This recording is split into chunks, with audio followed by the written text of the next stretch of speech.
Hello, this is Scott with Aquascape ATX. Today I'm going to talk about freezing okra. Before you run to the hills, please remember that okra is a superfood. It's loaded with vitamins and mineral, is low in fat, has a good balance of protein, carbohydrates, and fiber.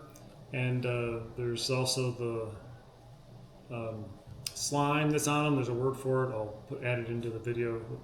But that slime is actually good for your GI tract. It's a soothing coating. So not only, it's just a whole bunch of really good things about okra. And if you cook it properly, you can put it in stir fries and stews, and it's very pleasant. As long as you are picking okra like this one, this may be in the 2 to 3 inch size. If you get the really long ones, they can be very tough and stringy. You don't want to eat those. I have already trimmed these. You pull the head off. Try not to cut too far into the seed pod. It'll preserve better if you can not cut into the seed pod. You can cut it into the normal things like you've seen the fry okra, the little pieces, but this is a preferred way for preserving them.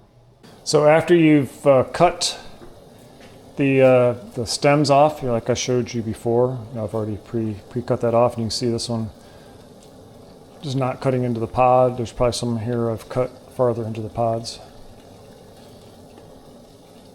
Well, no, most of them are pretty good. I know there's one or two. There's one. So I've cut in the pod a little bit there. That's probably more than what you'd want to do. But we're going to blanch for 3 minutes, which is fancy cooking term for boil it for 3 minutes.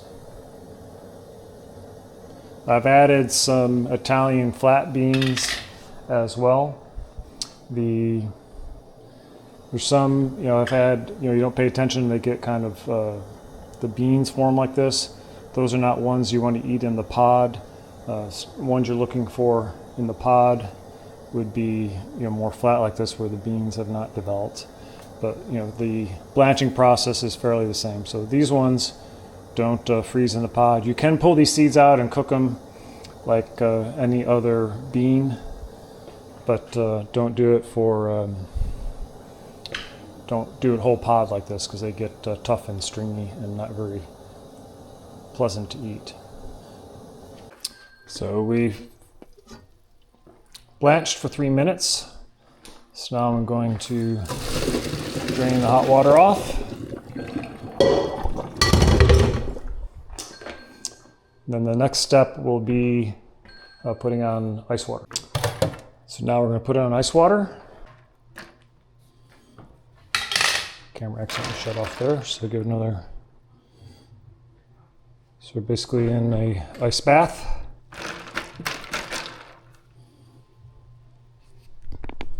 Camera down a little bit so you can see there better. So my 3-minute timer just went off. So now I'm going to pull these out of the ice bath. And we're going to put them on a towel to dry.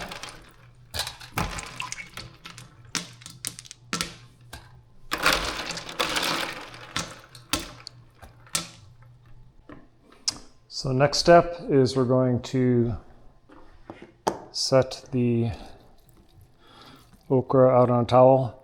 Normally I would not bother freezing such a small batch, but we are headed out to Greenville for a long weekend, so these either are getting frozen or they're going in the compost pile. So I thought it would be good to try this process on a smaller batch. I don't know why it wouldn't work. We're trying to get all the moisture off. You want to get it all as dry as possible.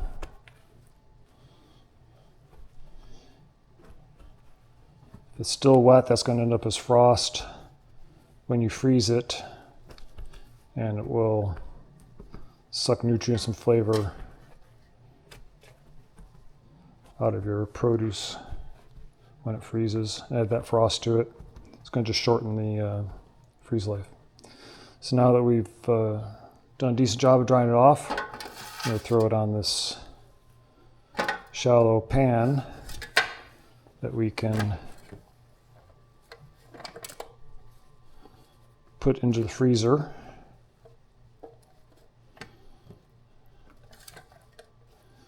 The idea being is we're going to quickly freeze these individually. And then once they're frozen, we'll put them in a bag.